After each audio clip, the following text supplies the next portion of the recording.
All right. This is, you know what? Every time, it's a cord thing. This is a cord thing. I don't understand. How much? I've replaced it 3 times. I've replaced this cord 3 times. I have a feeling it's a computer thing. I really have a feeling. Is it made of yarn? It is made of yarn. Okay, so I have a question for you really quick. Okay, so Mark, you own a pet? No. You don't own a pet. No. Teddy, you have a pet. Yes, my daughter has a dog. Your daughter has a dog. Who takes care of the dog? I do. So it's like my your dog. dog. Yeah, it's my your dog. Yeah. Jason, do you have a pet? We have a cat. Yes. Okay. See, and Love those cats. and those are the 2 pets that make sense to me: dogs and cats. And here's what I don't understand. I was talking to somebody the other day when we were in Arizona, and I said, "You have a pet?" And they said, "I have 2 pets." I said, "What do you have?" They said, "I have a parakeet and a snake." Those aren't pets, right? Yeah, they are. It's very normal.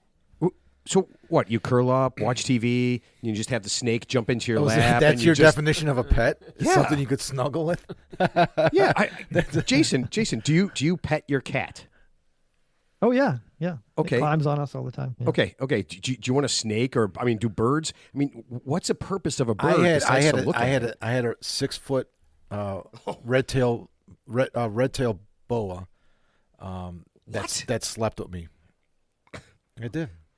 Wait, and then you broke up with him and got married?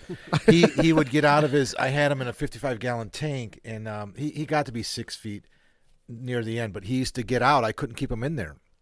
He would get out, and I'd wake up in the morning, and he's in bed with me all the time. So I had to secure my room because he would get out of the room too. So my mom's like, "You gotta fix this." Wait, you had a 6-foot boa constrictor? He got to be 6 foot. Yeah, they get bigger than that. I mean, he was not. He was probably halfway. That could roam the house. No, he was in my room. Except when he got out. Yeah, he's mostly active at night, so he wasn't. During the day, it wasn't an issue. See, okay, that's insane to me because how do you have a snake as a pet? What do you do with it? You take it for a wiggle, a crawl? I don't know. What do you do with it? My nephew's got a bunch of snakes. I don't know. But what do you do with it? What do you do with a pet that you can't enjoy? Besides, like, look at it and scare people with it. You put it around your neck. I mean, snakes are kind of cool in a way. What about fish? I had fish too. You know, fish. There's another one. Piranhas Fish, are cool. birds. Piranhas are cool. But how are they cool? It's like looking at a painting. You could have a painting I'll of a give piranha. you this. Snakes and fish, but birds you can interact with. I mean, people have birds all the time that they interact with. You know, you can handle birds. Okay. Enjoy their company more than a fish or a snake. Wait, I don't understand this. How can you enjoy? You can't enjoy the company of a fish, a bird, or a snake. Dude, some birds are really cool, like scarlet macaws and African grays. Those are fun. My buddy had an African gray that spoke so well that he fucked with the dogs all the time, and the dogs would listen to him. Like the dog would be in another room, and he would be in the kitchen, and he would say like, it was the dog's name was Rocky. He'd be like, "Rocky, come here, boy." Whistle, and the fucking dog would haul ass into the kitchen. That's actually pretty good. And look around, and then leave, and the bird would do this all day long with him. And he sounded perfect. He talked perfect. I just don't understand how that's fun, though. I mean, after a while, you could just do that with the dog, right? Couldn't you just walk in the other room and call the dog and mess with it? I mean, okay, all right. It was really weird to me because I brought it up, and this person, she was just like, she got all offended. She's like, "Oh, snakes are great pets," and I'm like, "Okay, explain how." And she kind of couldn't. You know, I mean, she didn't get to sleep with it like you did. Yeah. You know, in a fun way. Not that you know. No. That's funny. Okay. We've got birds, but they're chickens. They're not pets. Oh, see, I love chickens. We get yeah. eggs from them. That's smart. Okay, that's not a pet. You're eating that, right? No, I mean, no, yeah. no. Yeah. And we build snake habitat on our property because the garter snakes around here eat the slugs. Yep. So it helps with the garden. It Sure. helps reduce I want to do that here, actually. slugs eating the gardens. Yeah. Good idea. You have slugs? But they're wild snakes. Yeah, I do, yeah. There's tons of slugs around here. Yeah, they'll go and Minnesota, they'll eat too. your garden plants. Wow, no way. All right, well, you know what? People don't know where you're from, so I guess I should get started so they know we're like, oh, man, I don't want to go there. It's just all slugs. Well, we got 3 slugs in the room right here. Yeah, no kidding. I tell you what, after all the drinking this weekend, I honestly, I feel like kind of a slug. All right, so Teddy, are you prepared mentally? You know, that's a rhetorical question because, I mean, there's no right answer to that question. So why don't you just... Whoa, are you in a bad mood? It's a little passive-aggressive. No, but are you in a bad mood right now? No, I'm fine. I'm fine. Okay, I feel like I feel like you're Mark. just- Does he seem like he's in a I'm bad just mood? trying No, to- you're teeing off on him I'm ju- because I'm he just- was late. I mean, No, you he don't even wasn't realize you're doing it. I know. I'm but- just tired of being slut shamed. That's all. Sorry, I was hanging out with Ted for 5 straight days, so Yeah. I'm over Ted. Okay, Yeah. so let's get this thing rolling because we got a lot to do today, and I'm pretty excited about it. Yeah, me too. All right, hey everybody, my name is Matt, and welcome to the Real 3 Idiots podcast. With me, as always, is a man who has gotten lost walking on a golf course. Teddy, you remember that? Yes, I did. I went to the wrong hole. Probably didn't matter. It was probably a max score anyway. But no, it's good. It's good to be back from rainy Arizona. I'm excited about our guest tonight, and I'm looking forward to asking a lot of probing questions. Yeah, and phone off, good. And a man who has the beard, so if they ever decide to remake Grizzly Adams, Mark, you would be the perfect choice. Nice. Yeah. All right. Do you own a grizzly bear? No, Would you like to own a grizzly bear? I would. I would very much like to. Really? Yeah. That'd be pretty cool. So we just snakes, birds, and grizzly What bears. was the name of that bear from Grizzly Adams? Bear? No, maybe that was his name, right? He was very famous. Yeah, wasn't he like a famous? He was yeah. a famous bear. That was Haggerty, right? Haggerty. Dan was Haggerty. Dan Haggerty. Yeah. Dan Haggerty. Okay. And our special guest today, and you should pay close attention, has skills that could save your life one day. Welcome all the way from the state of Washington and Alderleaf Wilderness College, Jason Knight. Jason, welcome to the show. Thanks for having me. Welcome. y'all. Welcome. Yeah. Now, this is pretty exciting. You not only run a wilderness college, which is like survival stuff, but you actually wrote a book, right? Yes, the Essential Skills of Wilderness Survival. We've spent 3 years working on it. It just came out in October. Oh wow! I didn't realize Great. it. I didn't realize it was that new because we actually got to read it. What would you call that? Like an editor's version of that, or what did you send Yeah. us? A pre-order copy, I think. Yeah, pre-order copy. And Yeah. man, I'll tell you what. I read through this thing, and I can tell you right now, I know absolutely nothing about. I mean, honestly, up until now, if you'd have put me in the middle of the woods, Teddy, what do you think? Who would last longer, you or me, in the middle of the woods? You know, it's funny. I always give this analogy to people. I said, everybody, we live in this like social hierarchy where, some people are perceived to be more important than others. But if you shaved everybody's head, stripped them down naked, and threw them in the woods, let's see who the best man wins, right? Obviously, you would win because I wouldn't win. But I would say between you and me, that just depends. I mean, Ted, if you and I were naked in the woods, I would lose. I would just volunteer to lose. I do not want to win at all. I would like, Matt, here's a belladonna plant that I think you should eat. And You know what? That's funny because that's one of the things we're going to talk about, plants and stuff that we can eat, which but you shouldn't eat a belladonna because that's poisonous.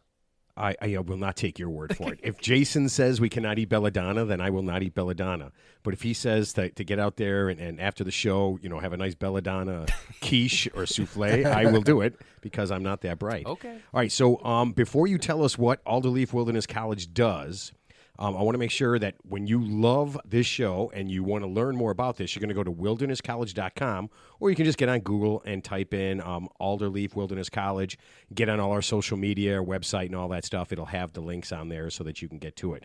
But, Jason, what do you do at Alderleaf Wilderness College? Sure. We have all kinds of courses on wilderness skills. Our wilderness survival courses are the most popular. We do a lot of weekend courses for the public, custom survival trainings for groups like the Department of Ecology and the Seattle Mountaineers and U.S. Forest Service. And then we have all kinds of related wilderness skills courses like wild edible plants and mushroom foraging and wildlife tracking and bow making. And so those courses we run mostly through the spring, summer, and fall. And then we also have an online course now. And we do a lot of speaking engagements. Like I'll be teaching at REI in the spring and doing a course with North Cascades Institute. So it keeps us busy. We do these courses. We've been running these courses for 15 years now, and we're looking forward to another 15. So you teach people who are working in forestry and stuff like that. So you're teaching the people the skills they need to save our lives. Both. So we're both teaching outdoor professionals who work in the outdoors who really need to know this stuff because they're in the backcountry every day. We also just get everyday folks coming to our courses, all ages, all experience levels. Some folks who've never gone hiking before, other folks who've been hiking their whole life and camping. And a lot of folks come to us to build their survival skills and their toolkit so that they're better equipped to survive an emergency, but also just to enjoy the outdoors more. Like if you can identify the edible plants, you have a more fun experience when you're out on a hike. Sure. Oh, that is really cool. Now I know that Mark and Ted definitely want to know this since it's a college. If we were to come down there, which frat is the party frat? And that's the one that I want to join. Is there a Greek row? Yeah. Do you guys have that kind of thing? Yeah, we kind of had a couple of dormitory type places. It was for a while we ran a course called the Wilderness Certification Program, where we had college students with us for an entire school year, and a lot of those folks were going into fields like outdoor education and forestry and wildlife biology and such. And so we used to have student housing. We ran that course for 11 years straight. We wrapped that one up. We kind of simplified our operation a few years ago, so we no longer have the dormitory. So there's no frat house to join anymore. Well, my niece is at Oregon State, and she's I can't remember her major, but it is something in forestry though. So, okay. So are these like accredited college courses that actually like you can apply toward like an undergraduate degree, or is it just like a separate entity? Because I know like forestry, I think is like an actual college major. But so it's like, so if we took some of your courses, would that actually apply toward like a degree in something? So the 9-month course I was just talking about was licensed as a vocational program, and we also had an undergrad credit relationship with a college, so folks could apply it to a 4-year degree, and folks were able to use their GI Bill if they're coming from the military. We had international students as well. Our weekend classes, though, are what we consider recreational courses, so they're not certificate college credit courses. They're more for anybody who wants the skills for their personal enjoyment and personal safety. Okay. So I'm assuming there's classroom, and there's obviously in the field, actually real time where you actually take them out to certain areas, strip them naked, and then leave not, them there to survive. Is that how it works? Let's not get that there's one. Is that a thing? Like you put 10 people in there, you're like, well, only one of you is going to get college credit because only one's coming back. That kind of thing. Well, a few things. I mean, almost all of our courses are all outdoors. Like we might go over a quick overview in the classroom in the morning to show a few slides and give an orientation, but then we're in the outdoors getting our hands into the skill, whether it's, hiking and finding the wild edible mushrooms, or if we're building survival shelters or practicing fire making. All of our classes are very hands-on. And then with our weekend classes, those are very like instructional, informational, where you learn the skills and you get your hands into them. But we're not throwing you out to the wolves. With our 9-month program, for when you're with us for a whole school year, we would spend all year teaching the students, have them practice, and then at the end of the school year, we'd do a facilitated survival trip where they're going out into the woods with just the clothes on their back, not naked, just the clothes, but not even no camping gear. Yeah. Well, what's the temperature in those woods, by the way, when you're sending them out there? It can be anywhere from down at the 40s at night to 60s, 70s during the day. It's generally our survival trip we'd run in the spring, so usually May. And there's wild animals out there, I'm assuming, right? I mean, he said he's got wolves. Oh yeah, the wolves. Yeah. I heard that. Okay, so I assume the finals instead of pass fail are like live die. If they live through it, they passed. No, we still would have homework and assignments, just like a traditional college program. Yeah. No way. Well, we would, you would get that would be part of your score. Would be your survival trip. Yeah. So we do other things as well. There was a wildlife tracking certificate embedded within it. So there's an international standard to test people and their ability to identify and interpret tracks and sign of wild animals. So. We would bring in the external evaluator, and they would run the 2-day test for everybody. Almost everybody would score a certificate into a various level. We embedded a wilderness first aid course into the program, and permaculture design, which is kind of like long-term survival, sustainable living skills.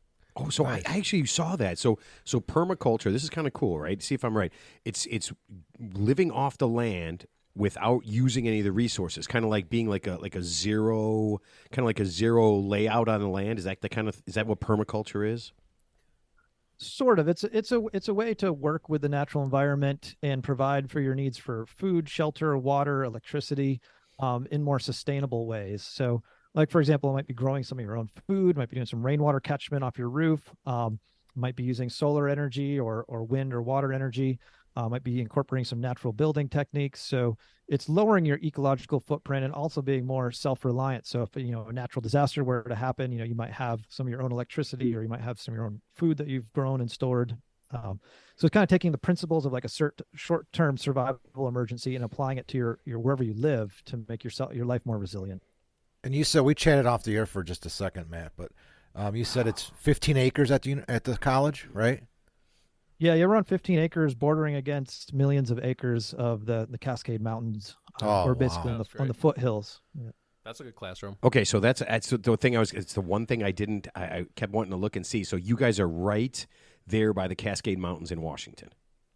Yeah, right in the foothills, right behind us. So you could walk over 100 miles into the woods from our campus and go 100 miles without hitting a paved road or a house or anything up and down the Cascade Mountains to the other side. Oh man, that would be absolutely spectacular. So, have you ever had? We're talking about Naked all the time right now. Have you had anybody at your college from that show, Naked and Afraid? Yeah, I've had former students on the Naked and Afraid show. We actually worked with Discovery a couple different times on different shows, and Naked and Afraid was one of them. There was a season where they wanted to allow fans the opportunity to go onto the show. And the thing is, they just want to throw them out there without any training. So one of these fans that had been selected to be on the show, Discovery came out with them and filmed it. And we did some training with them for a couple days on the campus. That's awesome. And then they showed a little bit of our instructor in our campus in like the first, few minutes of the show. So you had to get naked too with them?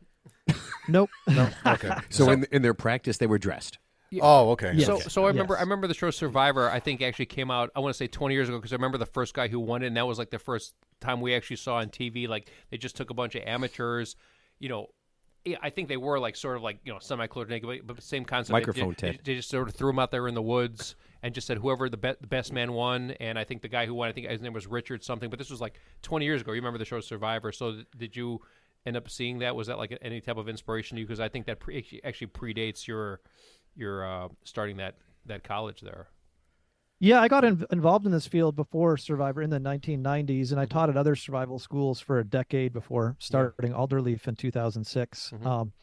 But what I was going to say, yeah, Survivor was awesome because it brought a greater awareness to the value of wilderness skills to the general public. Before that, when you told folks you were into wilderness survival, they'd look at you funny and think you were some kind of strange prepper or some odd, Boy Scout or something. And the Survivor show plus the other ones that came out after it, like made I think the larger public realize like, wow, these are really interesting skills that could be valuable, and that it's definitely exploded our field. Like in the 1990s, there's probably 5 to 10 wilderness survival schools in the entire country, and now there's probably 5 to 10 in every state. Wow. across the U.S. So what was like your motivation? Like, did you have like a personal experience that kind of jump started your interest in this, or you just were interested in that for just other reasons? But definitely a combination of things. I always loved the outdoors. I grew up on the edge of a big area of woods to explore, and I had an uncle who would take me hiking and camping, and I was in the Scouts, and then when I was a teenager, I stumbled into some wilderness survival books. Around the same time, I had this experience where we hiked up on this mountain with a friend of mine. Kind of go into detail in my book about it, and we had a near miss. We had a situation where it was summer when we started the hike, and when we got to the top of this mountain, the storm blew in, the hail. I read that. Visibility, we lost the visibility. We couldn't find the trail to get down for a long time. My friend twisted his ankle.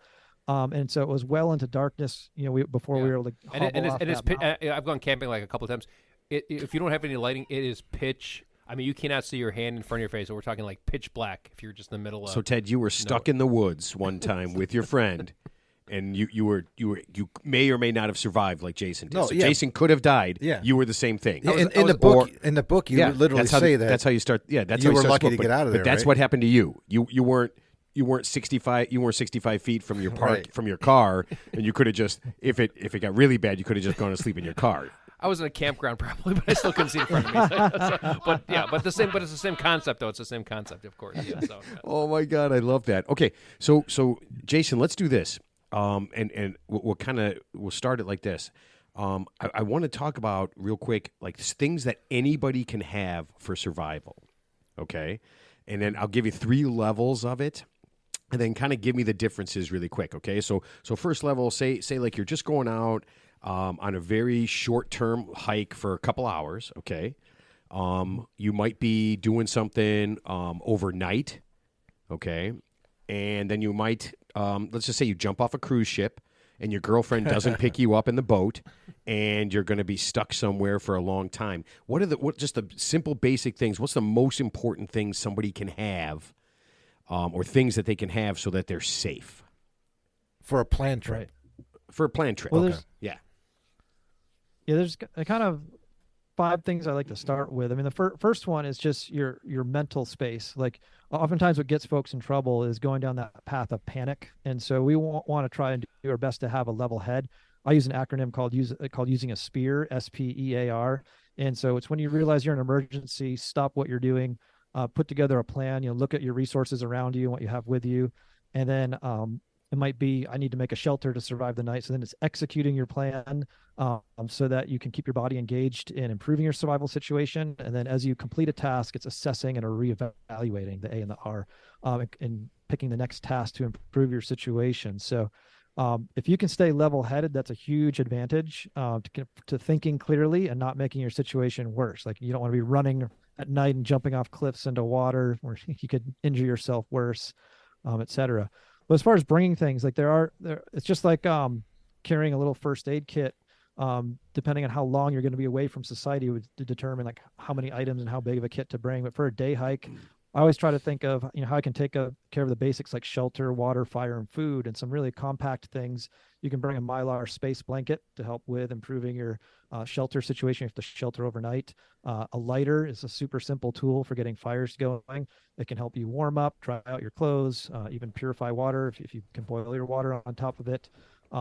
Some way to have clean water. I love the survival straws that are super compact. It's just like a little filter with a straw on the end of it, so you can drink out of streams and lakes and such.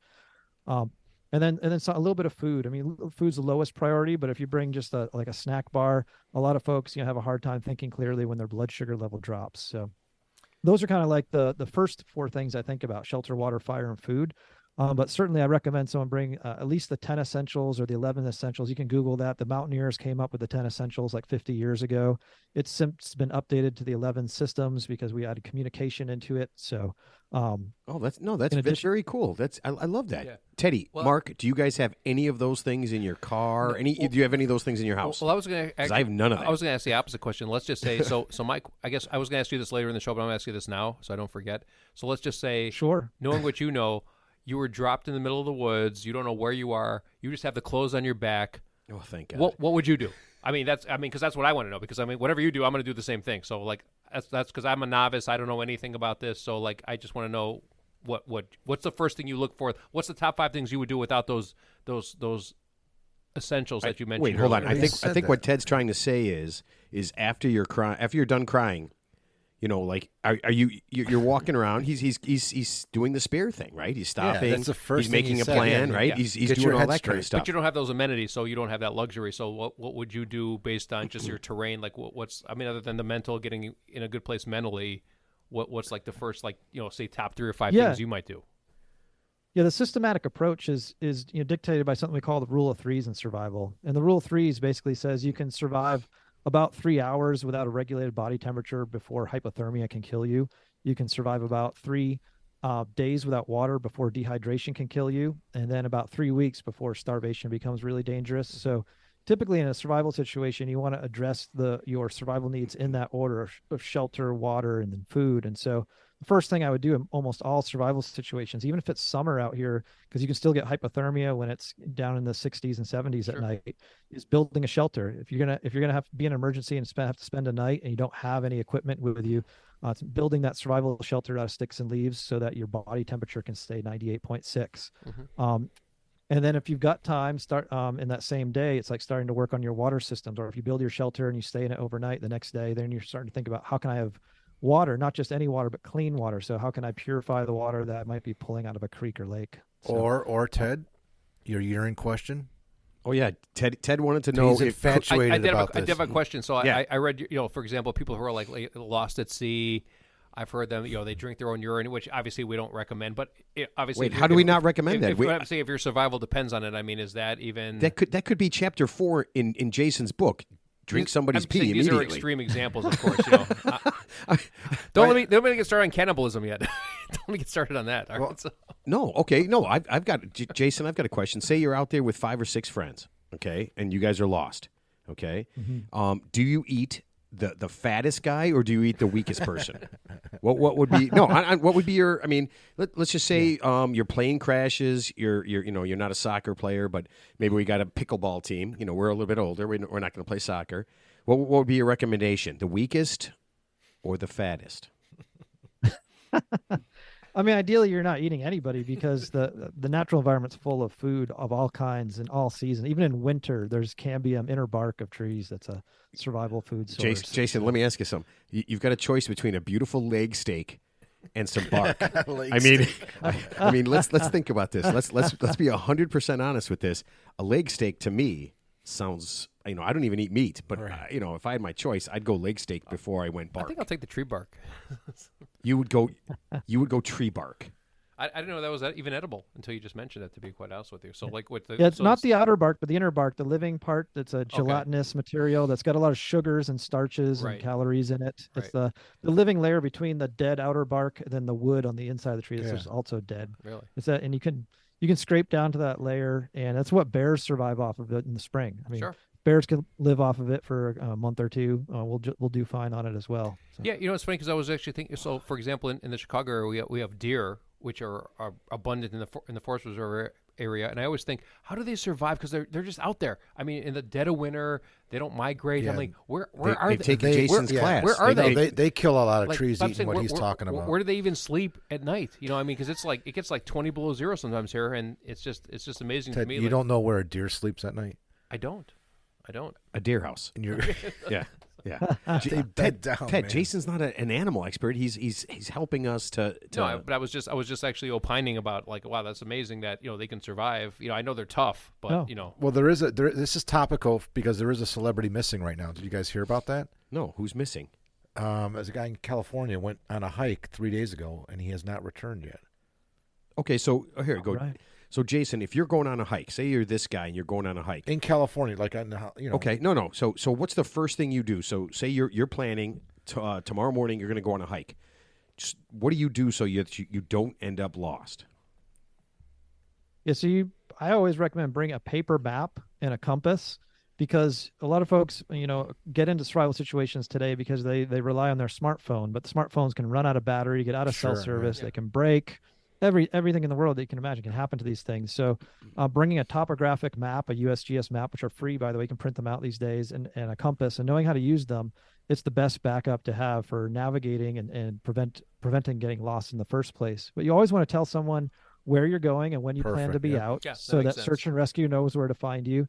And if you do get into an emergency or you get lost, you want to survive in place. Much easier for search and rescue to find you if you're stationary versus if you're wandering all over the place. You could wander far out of your point last seen, and the searchers wouldn't even know to look there. So surviving, staying in place, and waiting for search and rescue to find you. Now, if you stay in one place and nobody finds you within a week, then you're gonna have to navigate your way out because most searches are called off after a week. So you don't want to keep staying in one place after a week. Or if you've not told anyone where you're going, then search and rescue may not know where to go look for you, so you might need to navigate your way out. So a week, 7 days, or 5 days to you? Like, what's a week to you? I'm serious. I don't know, because a week could be 5 days to some people. It could be 7 days to other people. I would do 7. Yeah, a lot of searches, last for about 5 or 6 days. Yeah. So this guy's got 4 days.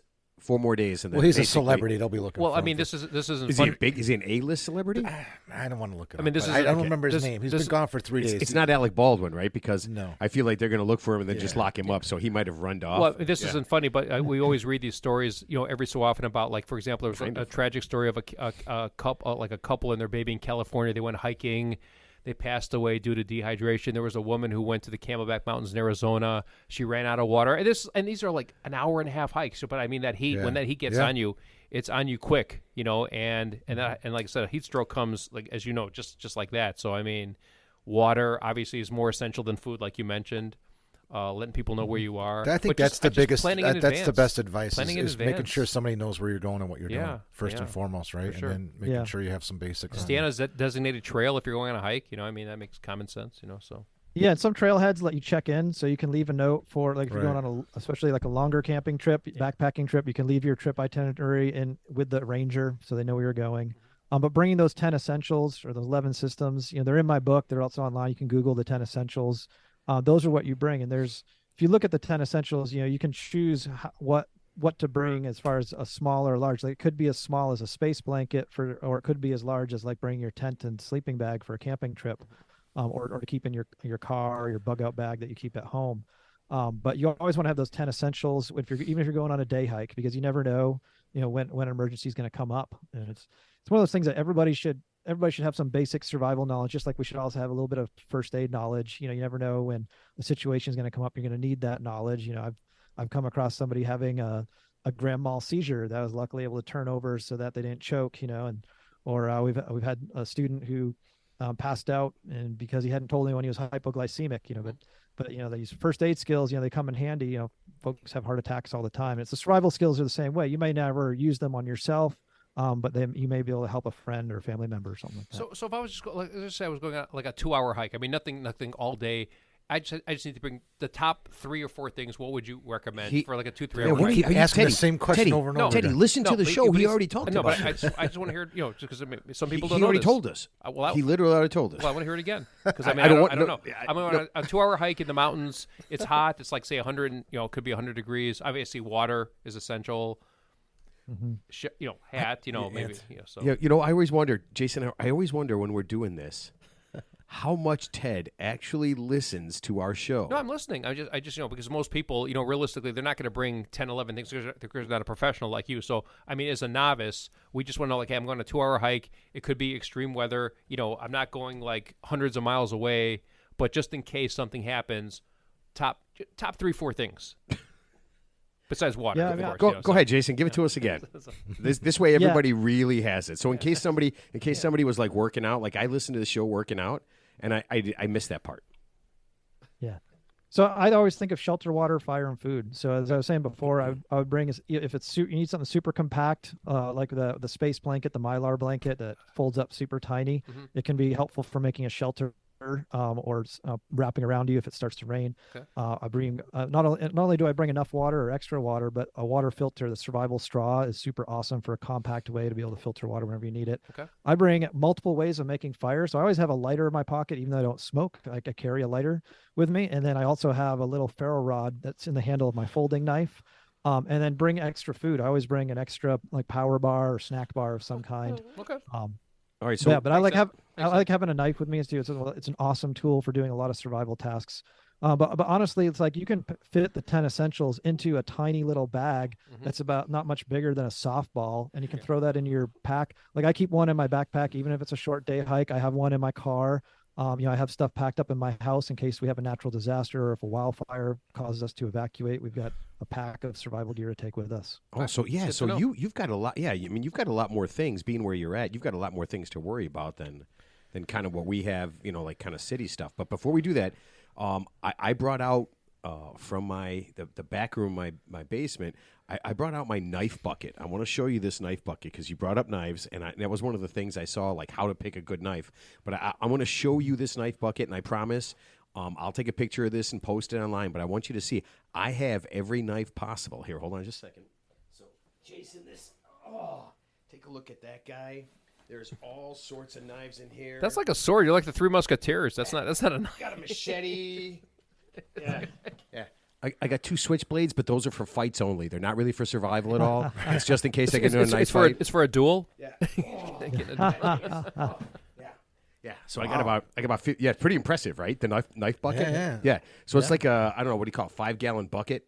So you're talking about maybe there's a pocket knife you should take with you all the time because I'm talking about machete. So my dad always said, had a saying, you're not fully dressed unless you have your pocket knife with you, no matter what we're doing. My dad, too. He always had a pocket knife with him. My father-in-law does. So speaking of family, you can settle a debate we're having in my house because everyone's read the book Into the Wild a few times. So have you read that book? Yes. Okay. So there's a debate about because McCandless was a pretty smart guy, survived a long time. And in the book, I think Krakauer's trying to determine what actually was his demise, right? How did he meet his demise? Mm-hmm. So I say that he accidentally ate some vegetation that he thought was what it wasn't, and it's a common mistake made. Do you remember what that was, or? I don't recall the species off the top of my head, but I believe he died from starvation. I don't think he was misidentifying a plant. I think he knew his plants really well, and but I don't think he was getting enough nutrition. And I think he slowly starved. And two of the best wild edible plant books out there, written by a fellow named Samuel Thayer. And if you look at I can't remember which one it is. He has two that are really big, thick books on using wild edible plants. But one of them in the introductory chapters, he talks about that situation and how it was actually starvation, that like the plant that Krakauer was theorizing, he wasn't misidentifying it. He just wasn't getting enough nutrition. Okay, yeah, and that's always the debate because they really don't know, right? They think he starved, but they also think he might have ate something that caused him to die. All right, so Okay, I tell you what, Settled. let's stay on books because there's so many good books and movies about people, having to survive and stuff. Okay, so I always think a lot of people have seen it. I think I've seen the movie, but I read the book, The Revenant, where he's it's kind of back in the 1880s or something, 1800s. Yeah, Leonardo DiCaprio, the movie. Yeah. He keeps getting assaulted by the same bear. I don't know, like this bear had it out for him. Well, bears are smart. They right? keep coming back. Okay, right. So let's say a wild animal is stalking you, something like a bear. What's something you could do to kind of get that bear off your trail? Well, I think if you show that you're a human, you yell at it, throw rocks, act aggressively, make it known that you're not prey, because they're looking for easy prey. So like if you're being stalked by a bear or mountain lion, you don't want to play dead in that situation. You want to fight back. If you believe an animal is a threat, looking at you as potential food. Now, if it's a mom bear with cubs and she's threatened by you, she thinks you're a danger to the cub. That is the situation where you would play dead, and wait for them to move on. And you don't want to corner them. You want to give them an opportunity to move away on their own. You don't want to be seen as a threat when it's a mom bear with cubs situation. But if it's a hungry male bear that's stalking you, you want to yell at it. You want to throw rocks and sticks. You want to show it that you're not a prey item. Okay, so I remember this movie with Alec Baldwin and Anthony Hopkins, The Edge. The Edge, yeah, that was a good movie. And they sharpen up a stick and they trick the bear into running at them, and then they lift up the stick and the bear impales itself on the stick, and they eat it, and then they eat it, and then I think doesn't Alec Baldwin die? Just not to ruin it, but yeah, okay, but that's completely and totally couldn't happen in 10 billion tries, right? It seems highly unusual. Okay, that's why it's a movie. I love the way Jason pauses. Like, well, I don't want to tell this guy he's an idiot and that's a movie. I mean, but it's a 1,000-pound bear, and chances are of you impaling it perfectly with a stick before it mauls you. Yeah, it worked perfectly. That's a movie, stopped. Yeah. It stopped. Its giant bear paw stopped right Oh. before Anthony Hopkins' face. Right before it tore his head off? Okay. Right, yeah. And there was some dramatic music, which I'm sure probably doesn't happen in real life, and then it died. We actually talked about this on a prior show. I mean, do you know how fast a bear is, and they can swim and they can climb and they can run faster than any human? And yeah, I mean, yeah, you gotta play dead. But unless you said only with the cubs, but I didn't know that, so that was actually a good tip because I thought like with a bear, I heard you're supposed to play dead because they don't want to like eat something dead. They want something live. So that was interesting. I feel like no matter what we say, I feel like that can't be accurate. I feel like somebody who says that just says that. I feel like if you just lay down in front of a bear, the bear goes like this. Wow, this shit's easy. Yeah. Okay, thank you. Yeah, right? I'd be scared to death. Yeah. No, the bear would just be like, I can't believe this guy's not even making it hard for me. This is insane. And he look at his bear wife and go, honey, get the bread, get some gravy.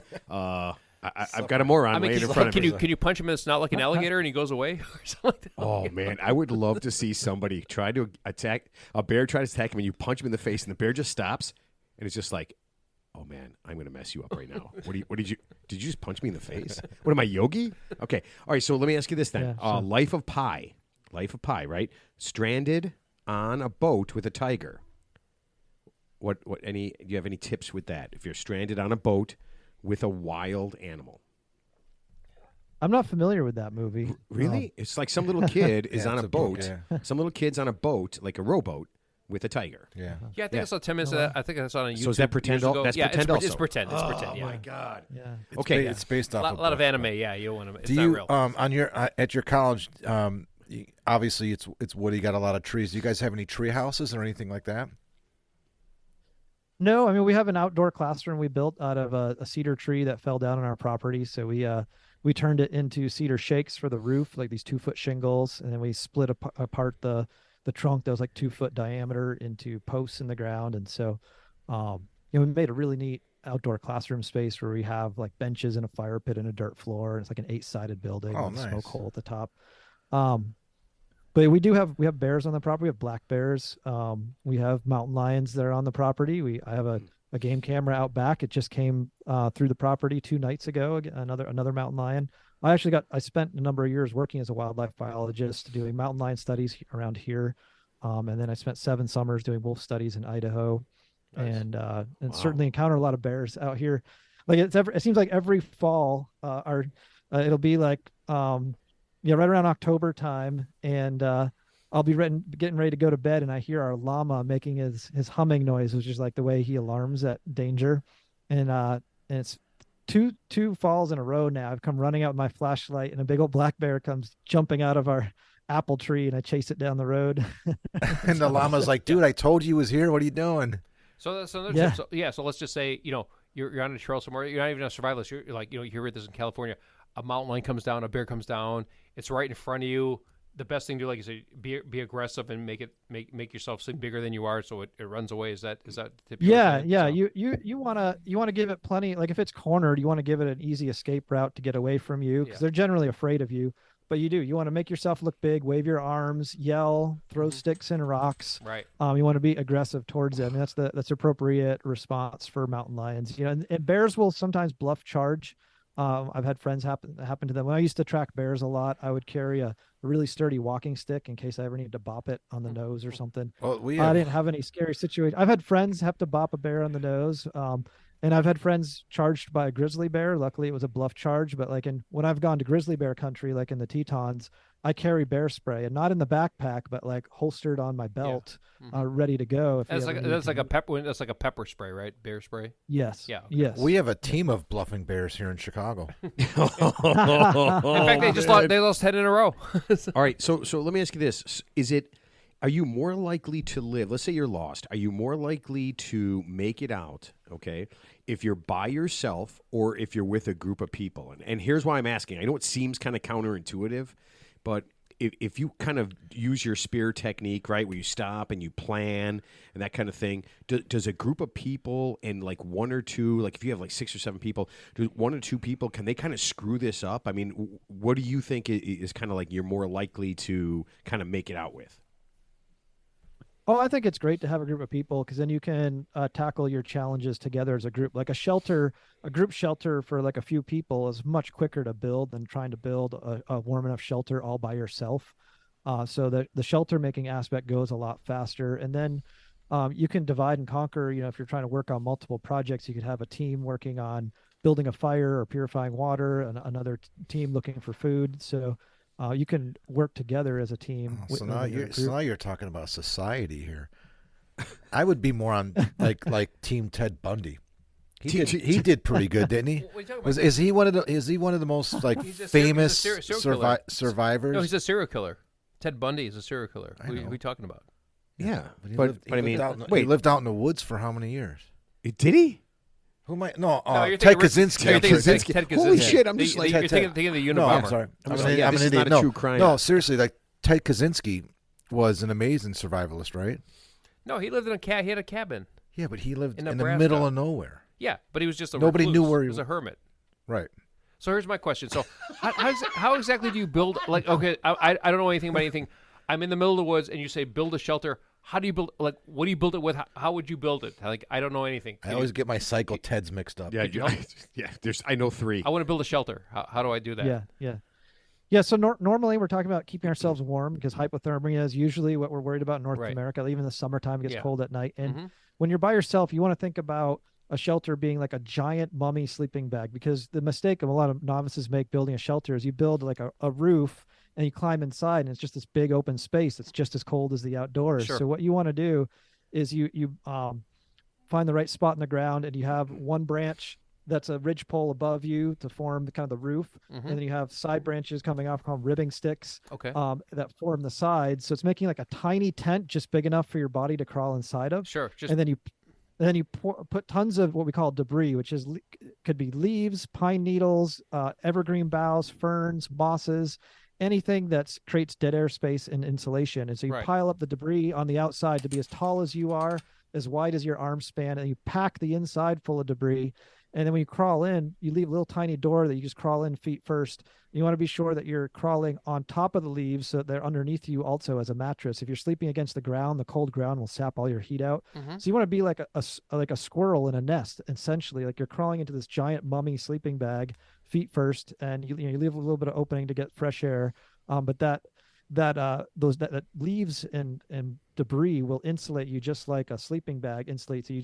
A sleeping bag works efficiently enough where a few inches of insulation keeps you warm, whereas the natural materials, you need 3 feet of material to keep you warm on a cold night. You know, it's funny you should mention that because, like for example, even like when you sleep at home, like let's say you're like, you know, in a colder space, you have like a thinner blanket, you put it over your head and you kind of breathe into the blanket so it creates like a natural heat. I mean, we've all done it before. That's called, but what you mean, you kind of like It's called insulate a yourself. Dutch oven. Ted. yeah, I was going to say, you're Dutch ovening yourself, Teddy. Insulate yourself like almost like a mummy. Like you're just it's really close, but you just keep the heat, even though it's cold out there and there's no heating source. Yeah, it's kind of the same concept. So I understand what you're saying. Jason, the reason Ted says that is because he sleeps in the basement most of the time. Yeah, he's been kind of relegated. But if Ted, it's called a man cave, by the way, Jason. It's called a man cave. If the three of us got lost, Ted's shelter would be, we would dig his shelter. we would dig his You shelter. would be a here. nice hole. Why are you guys It'd be a digging? We're really- fucking digging where you're going, Ted. Yeah, We're digging your really shelter no, so but we Matt don't and I want- can continue the trip. Yeah. You stay here. Yeah, but we want to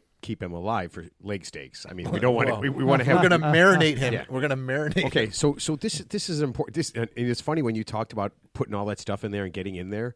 My sister's going to listen to this show and she's going to laugh because I don't even like dirty hands. And the odds of me doing all that and then laying inside leaves and debris and not absolutely losing my mind and probably having my head explode is just. I mean, honestly, I would be. Listen, as soon as I get lost, I would forget. We listen to this. I read Jason's book. I read through all it. I would panic. Down. I would cry. I would panic, and then I'd be dead in like 15 minutes. Yeah, I just run around in a circle until like Blair Witch. I just ran into something and I was dead. Okay, but let me ask you this. Well, here's. Oh, go ahead. I was gonna say here if you're worried about contacting debris from the earth, right? They do make the Mylar blankets in a bivy sack shape, meaning like a sleeping bag shape. So you could use one of those inside the debris shelter so that you can only be contacting the Mylar blanket and not any of the debris.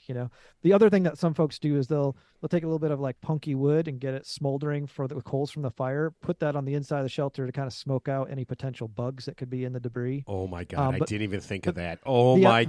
Yeah, there's gonna be a lot of bugs. The other style of shelter for folks that are concerned about crawling into a pile of leaves is you can build a lean-to with an opening on one side and then build a fire out front and then sleep underneath the lean-to with the fire out in front. Now, the difficulty with that shelter is you have to maintain a fire all night long, which means you're only going to sleep in naps, like in little chunks, 20 minutes. Like every 20 minutes, you're going to get cold because the fire's dying down. You have to wake up, put more firewood on the fire.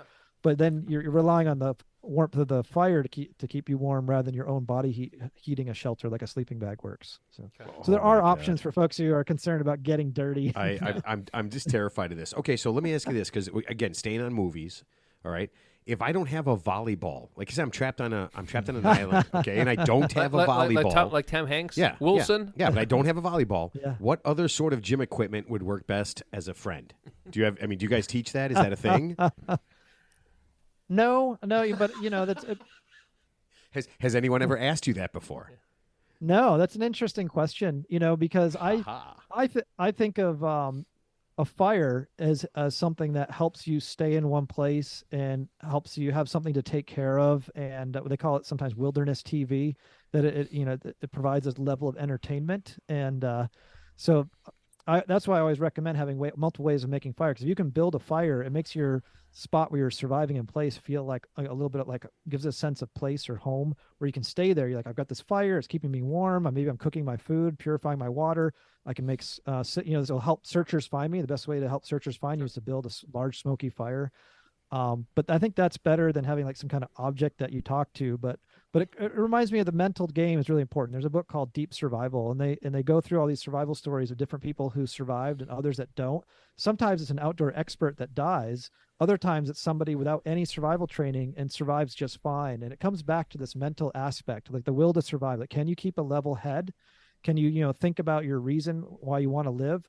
Can you do something like use that SPEAR acronym basically to keep going, to persist, and to keep meeting your challenges and kind of not lose your, and descend into a state of panic. So some of the things that you talked about that are good to have if you're going on a day trip or whatever, in case you need it, is the straw, that straw with the filter in it. So there's a bunch of different unique things that you could purchase. Where would you get those from? Because you can't buy something like that from Dick's Sporting Goods or anything, could you?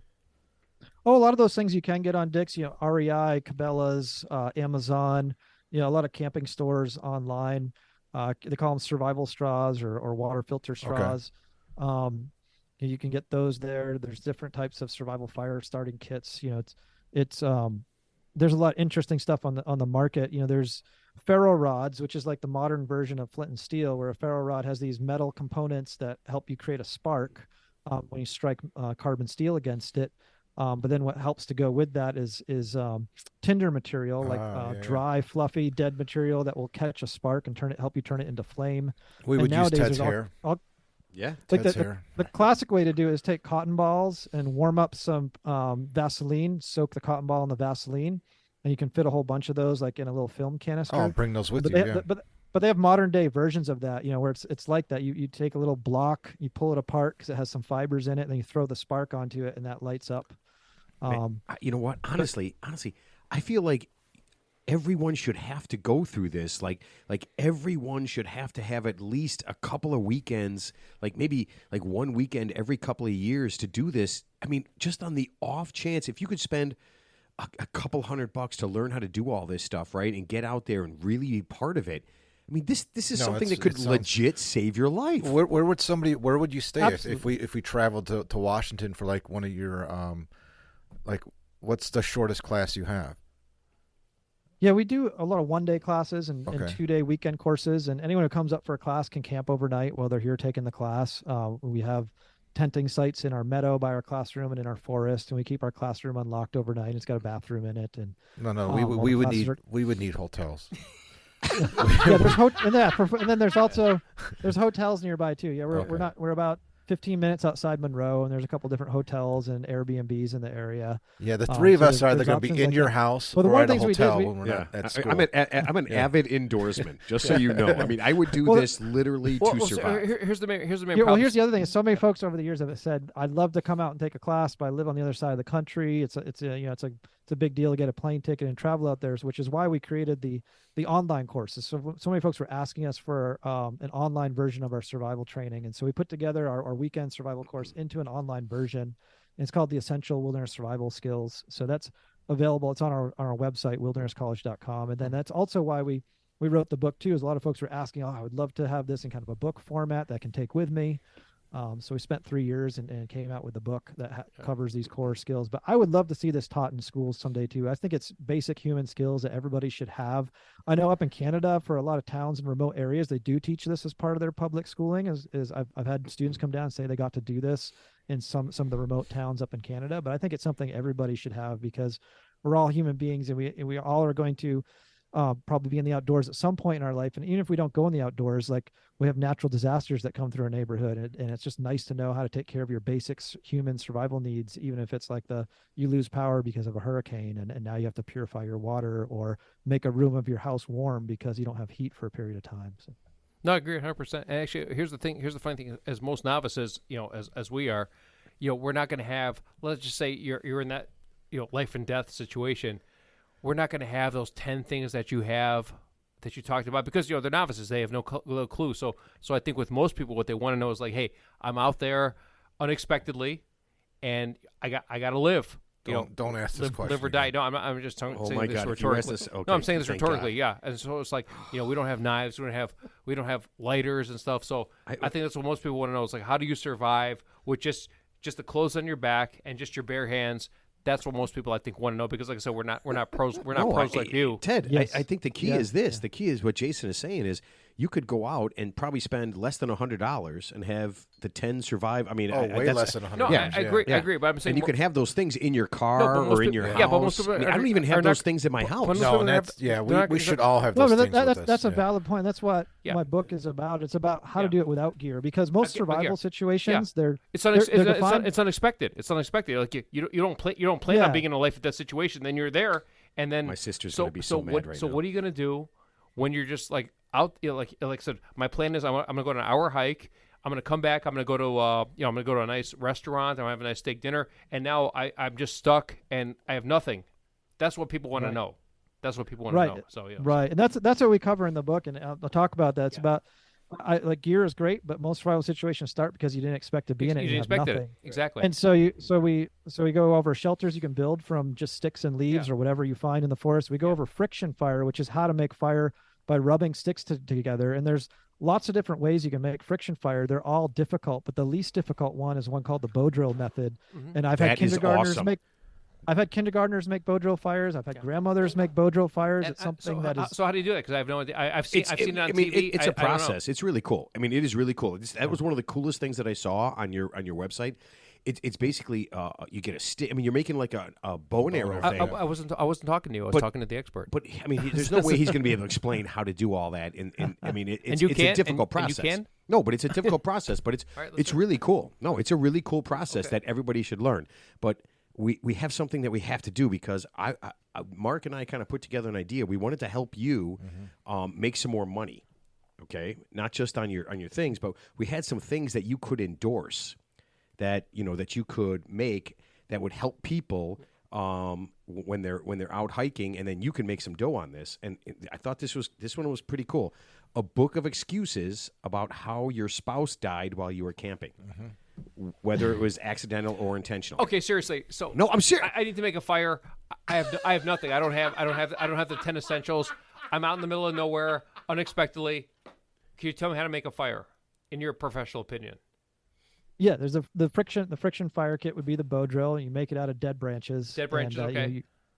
You carve up a fireboard, a spindle, a handhold, and make a bow. And you'd use your shoestring or a piece of string that you had with you, or a rootlet of a tree or fiber from a plant you harvest. And it creates a way to spin the spindle on the fireboard. So you're like doing that. That That would be the Nobody hand can see drill. that, bro. That would be the Yeah, hand okay. drill. Okay. You're spinning it with the bow, moving the bow. The string is wrapped around the spindle of your bow. You're Okay. moving the bow back and forth, and it creates enough friction and heat to create dust, and that dust gets to 600 degrees, and it turns into an ember, which you can Okay. then put into a tinder bundle like shredded grasses and barks, and blow it into flame and get your fire going. Gotcha. Okay. Yeah, and then same with water. Like once you get the fire going, you can heat up rocks and boil water that you collected from a creek to kill all the microorganisms in it. And then there's basic wild edibles that everybody can learn how to utilize. There's parts of grasses that are edible. There's edible barks on evergreen trees. Cattails grow in almost every wetland across North America, and they're an edible plant that you can eat. Oh, those are any edible? time of year. Cattails? Yeah, cattails. So What would you the roots eat? are edible year round. Okay. The shoots are edible in the springtime. The flower heads, while they're still green, are edible. They actually taste really good if you steam them and put some salt and butter on them. Once they turn brown, they're not edible anymore. Those little they look like sausages, brown sausages. Right, in the yeah. wetland, We smoke but them. once they turn brown, they're a great additive to tender bundles because they're flammable. And then the stalks you can also use like for friction fire Sure, for yeah. the hand drill method. But yeah, sure. You can also weave with the leaves. You can weave baskets and containers with them. It's a very useful plant. So there's ways you can address your survival needs without any equipment at all. That's what we cover in this book is how to do it with and without gear. Because so many books are either gear focused or they're only focused on the primitive skills. And I think there's value to both, how to take care of your survival needs with equipment and how to do it without any at all. Sure. Yeah, I'm telling you, man. Some of the stuff that you guys have in that book is. It's just mind blowing. Like I would never in 1,000 years, come up with that. But I love that even that's that little bit. I don't know if I could do it, but at least I have a general idea. No, I'm serious. Like you guys have what was it? You have recipes for different things. There's a plant called a nettle, right? A stinging nettle. Mm-hmm. Yeah. Yes. That you guys have how to make beer out of it, how to make pesto. out of it. Mm-hmm. Yeah. Yes. Yeah. So now you're stuck, right? You get your water, your water, your fire, your shelter, your food, right? In that order. Is that the order? Is that the correct order, right? And shelter, now, water, fire, food. shelter, water, fire, food. Okay, right. And then all of a sudden now you're looking at comfort. Yeah. And now you're making nettle beer, right? There's nettle beer. Yeah. There's nettle pesto. Right. I mean, you could. And all of a sudden there was 5 of you. Now you have fucking customers. Yeah. Like, what just happened here? What happened here? We just opened a brew pub in Washington. I mean, yeah. I mean, and it's crazy because you think you're out there with nothing, right? But there's so many things you have. Like, you guys talk about how to find which mushrooms are actually edible, right? Yes. Yeah. Yes. Are there more that are edible than not?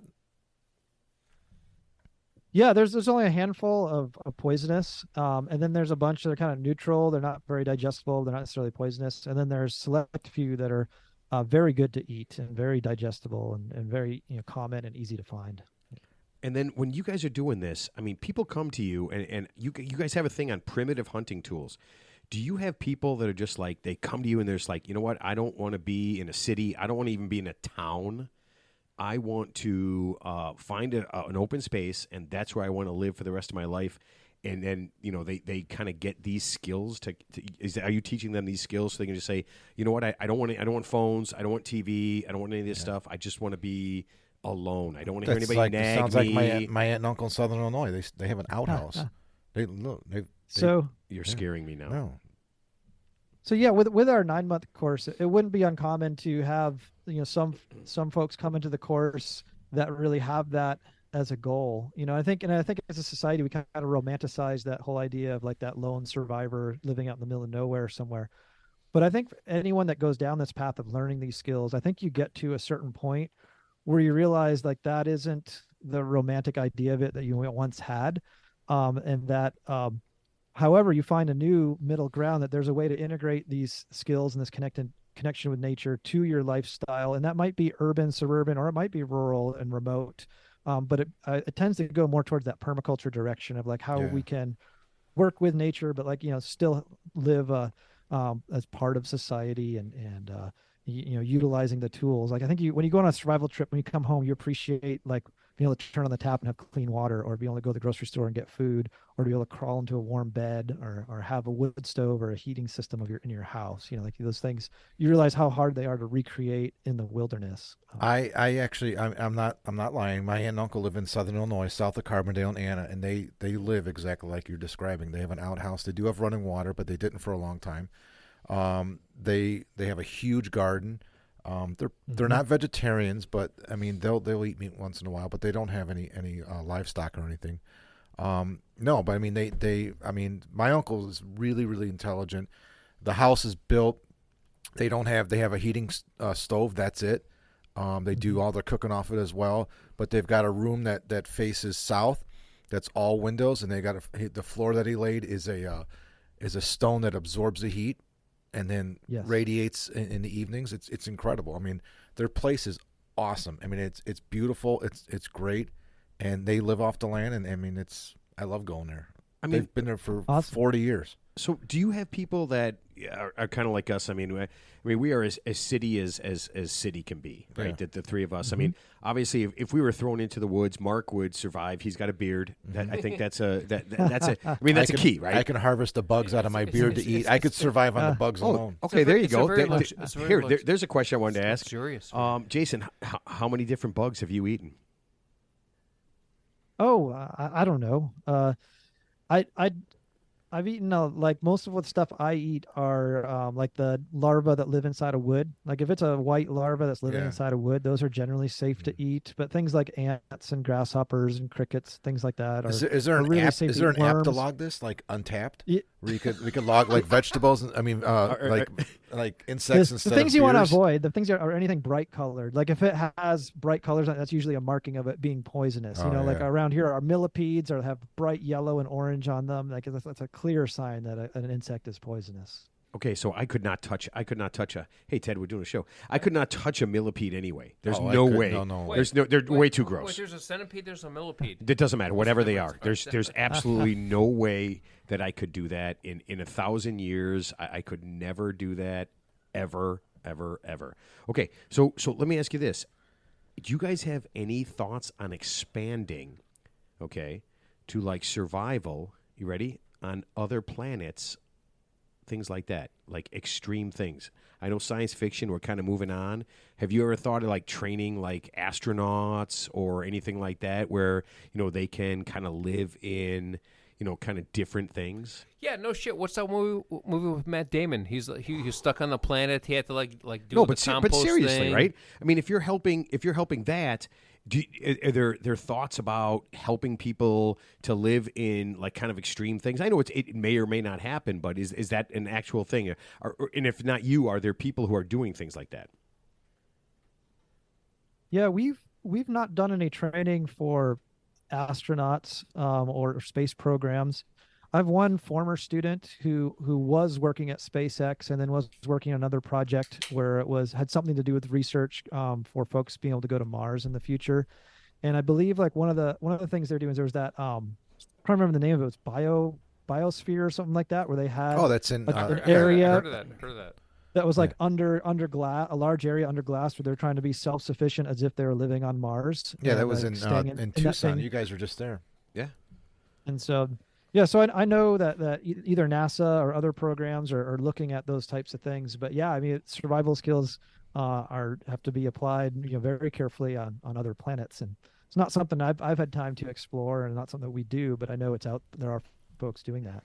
Yeah, I tell you, man, this is absolutely, and this is why I feel like a lot of people listening don't have any kind of skills. So that's why I think this is just so cool. For sure. And you said on your the interesting analogy is like if you went back, a few thousand years, like all of our ancestors were living as hunter-gatherers, and they could identify all the plants, birds, tracks, everything in their environment. They know how to use them to survive. And then we fast forward over the last few thousand years of becoming agriculturalized and westernized and industrialized, and now we're almost like astronauts living on our own planet, right? Like you go in the woods, and if we don't have our equipment, most people would be in trouble. And it's the same way an astronaut might be in trouble. And so one of my mentors says we're almost like tourists in our own place, or we're almost like astronauts. well, not you. We are. Yeah, most people are. You're right. Yeah. So have you? We had a guest on our show a few months ago who runs a museum in Nebraska. I was waiting to ask that question. So she runs a Bigfoot museum. Okay. And she had. So I guess the question is, have you seen Bigfoot? Do you believe in Bigfoot? Is there a Sasquatch in Washington by you? Because she says there is. I haven't seen any Bigfoots, and I've had Bigfoot researchers come to our tracking courses because they wanted to, rule out wildlife tracks and sign as on evidence. And I've been all over the Cascade Mountains. I've been all over Washington State, the Olympic Mountains, the sagebrush deserts in the central part of the state. I've not found anything that made me think that could be attributed to such a creature. I think it would be very hard for that creature to exist without us finding anything, any more evidence. That I think the three of us agree, but she would she would tell you different. There are some like really hard to detect low density creatures that do live in the Cascades. Like we have a handful of grizzly bears in North Cascades. We have a handful of wolverines, and they are super hard to find and detect. Yet I have friends working on research projects where they do go into these remote locations. They do find their sign. They do document it. They do create live traps. They create camera traps to photograph them. And so we've been able to. A friend of mine has been able to document wolverines in the North Cascades. But it's like finding a needle in a haystack. Sure, There's like maybe like 5 or 10 animals over hundreds and thousands of square miles of land. Which, to the average person, like you'd never be able to find any evidence of it. Yet, we can find evidence of these super rare carnivores. Same with wolves. Like wolves have started to return to Washington State over the last 10, 15 years. And one of my friends who took trekking classes from me actually was one of the first people to detect wolves in Washington. He found their tracks in scat, and then they were able to capture photographs of them with placing game cameras in the right place. So Oh, that's crazy. there's very good trackers in the world, right? Because tracking was a dying art in North America. There wasn't a lot of people practicing it. And then we were lucky about 15 years ago, or 17 now, to start exchanging information with trackers from South Africa. There's still a really strong lineage of being good at identifying, interpreting tracks, following footprints, and subtle sign to find animals. And they trained North American trackers on it. The whole system for certifying, evaluating, and certifying trackers called Cyber Tracker evaluations. And so now it's helped rejuvenate tracking in North America. And so we are doing better and better at detecting rare animals, and it's helping with like conservation projects with endangered species. But so no, I think but no Bigfoot. with all the people that are out, Right, working I on know. these Isn't projects, it if there was a great? Bigfoot, we would find. But I guarantee. But if after all this is going on, if you stuck one of those Bigfoot people in that group, you would find there would be a Bigfoot. So have you been to other have you been to all the different continents, doing like kind of camping or whatever? Have you been everywhere? No, I've been a lot of places in North America, but I've not very well traveled to other continents. Just Canada, Wow. Say again? So Canada. Yeah, I've been up to Canada. Yeah, I've taught classes That's up there close, as yeah. well. So is that a thing where like? I mean, is that kind of like I don't know, like a bucket list? But is part of what you want to do, like going somewhere, maybe dropping off into, Zimbabwe or dropping off in Siberia, Something or like what something bear, like that? like what bear does, right? I don't Yeah, watch that stuff because it's too scary. I've got friends down in South Africa, so that's on my bucket list to get out with them. I've had friends who've worked in Kruger National Park, and friends who've worked with Bushmen who were still hunting and gathering up until a couple decades ago. So it's on my bucket list to connect up with those friends down in South Africa and spend some time in the bush and in Kruger. And then I have distant family in Scandinavia and Finland specifically. So hopefully going to be making it out to that area part of the world soon as well. Well, that's awesome. We're hoping to get to Iceland. Yeah, we have a friend that runs Nice. a penis museum in Iceland. Yeah. Thordor. No, it's serious. It's a real place. Yeah. And so we're hoping to get to we're hoping to get around, but yeah, that's actually our goal is to kind of in all honesty is to kind of roll through America and visit all the different people that we've talked to. Not Nebraska though. We're not no, going there. No, we're going everywhere. But yeah, to go to all the different places and just kind of experience all the different things that we've talked about because it's kind of exciting. I think it's kind of cool. Absolutely. That sounds fun. There's so many amazing places to see across the country. I was fortunate to, spend a lot of time up in the Rockies in Idaho, and spent time in California doing some wildlife work. And then I grew up in New England, so spent a lot of time up there. And so there's a lot of beautiful outdoor spaces to check out, especially here in Washington with like Mount Rainier and the Olympics and like record-breaking trees and the Pacific Coast. So out you here grew and you grew Sound. up on the East Coast? Yeah, I grew up in Massachusetts. Oh, that's crazy. So you've been to both. Wow. Okay. Yeah. So how different? I mean, Maine in the woods and Yeah. Washington in the woods, is it pretty similar? They're both, mixed, mixed forest, northern forest. They have a mixture of deciduous and coniferous trees. And out here, the mountains are higher. The rivers everything's bigger. The trees are taller. The rivers are bigger. We have more carnivores out here. Like we have the mountain lions here and a lot of other interesting species. So I think it's the difference. The way I think about the East Coast where I grew up versus the West Coast is like where I grew up in Massachusetts, at least it's like humans have like populated created neighborhoods everywhere. And there's just like little pockets of parks here and there Right, where it's like yeah. the opposite here in Washington. Like the whole state is almost all a wild area. And then there's little pockets of towns. Yeah. So there's like 10 times more open wild spaces than there are populated places where it's like the opposite where I grew up on the East Coast. I'm sure, if you get up into northern Maine, it gets to be a lot more wilderness areas. And there's some great survival schools up in Maine as well, that I have friends at and so forth. So Yes, I mean the second best. Right. You guys are the best. They would all be second best. All right, so we're gonna wrap this thing up, and I always say to all of our guests that I don't ask anymore if you've listened to the show, and I don't ask if you've listened all the way to the end of the show. So I'll just kind of explain how it works. At the end, we always kind of give our last thoughts, but we never make our guests go first. Okay, so you do not have to worry about that. this is going to be a train wreck of epic proportions. But Teddy, your last thoughts on our survival show? No, it's been very informative. I appreciate what you said, and I learned a lot, stuff I didn't know before. So thank you for that. Okay.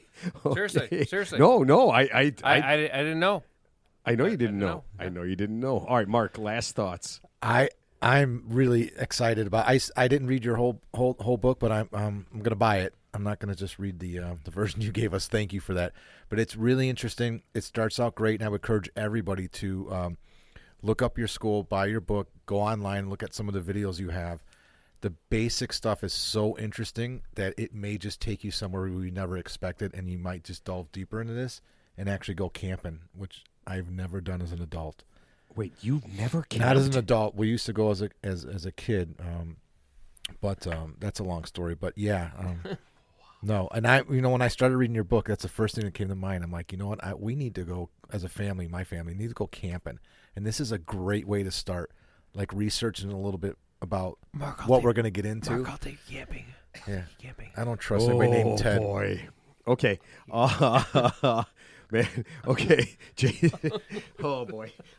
Jason. I will pass it to you. Your last thoughts. What do you want to leave us with on survival?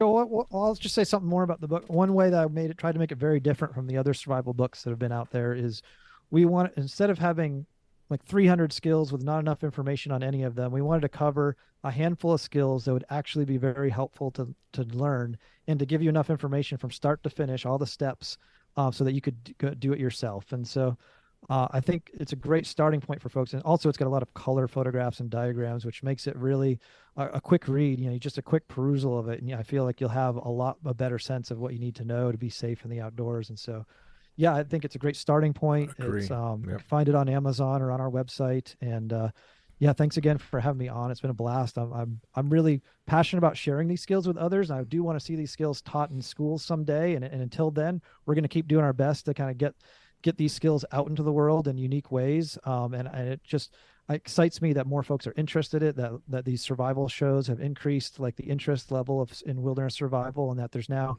schools in every state. And there's even a lot of programs offering outdoor skills to kids, like these forest kindergartens and preschools or summer camp programs that get kids out in the outdoors. And I think that's just so valuable, not just for the skills themselves and how they can help us be safe in the outdoors, but also just for our mental health and connection to the outdoors. And I will one more compliment about the book, though, to feed off what you're just saying. You can absorb a lot, and just by at first glance, and as you move on, it's just easily. It's really well laid out. You absorb a lot of the information very quickly. And grasp it very quickly the way it progresses. It's well done. Yeah, you know what? And the funny thing is water, shelter, fire, food, right? It's so funny that when you're reading the book, you go through it. You can go 3 weeks without eating, but really it's just a few hours without having water, right? That the way most people die is either they're too warm or they're too cold, right? That's when you're out there, and that's that thing. I had no idea. I honestly, the first thing I would have thought of is if I don't eat very soon, I'm going to die. Yeah. Right. And we all think that. Yeah. Yeah. It's basically the least important thing that you have. And there's nothing that I knew, like everything that I could possibly have thought about was probably the exact opposite of what all of this was. And it is pretty cool. I will be honest with you. I think kids would eat this up.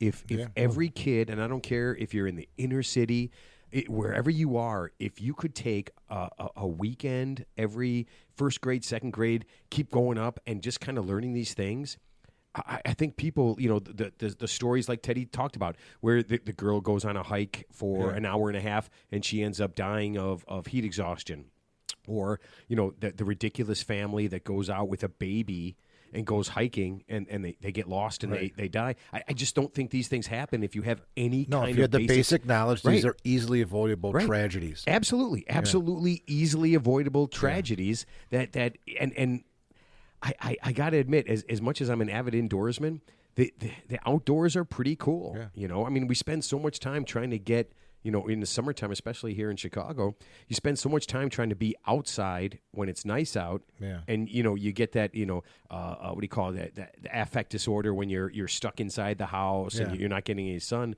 that, it's kind of counterproductive, right? Well, Matt's encouraged to spend more time outside once you learned you could ferment different things. Well, once I learned you could make can beer make out alcohol, of yeah. Once I learned you could make beer out of All sorts of plants, different I things, could just yeah. you could just walk outside, because I feel like if I got caught in the woods, the only thing I would have with me, I wouldn't have a lighter, I wouldn't have any of those things. I would have like a 6-pack. Yeah. That's all I would have, and I could use that There's to a lot get of people. stuff there you Well, I could could use, use that to get people to make a fire for me or make a shelter Yeah. for me. I don't know how it is, but Jason, thank you so much Thank for you, being Jason. on. Thank you. Yeah. If you gotta get, if you're gonna read a book, one more time, what's the name of the book, Jason? It's called The Essential Skills of Wilderness Survival. And Jason, I'm the author, Jason Knight. Yeah, and it is absolutely fantastic. Go to get on Google, go to Alderleaf Wilderness College. It's you would have so much fun doing this. I saw the pictures. There's videos. It's just so neat to do. Jason, thank you so much for being on, and we appreciate it.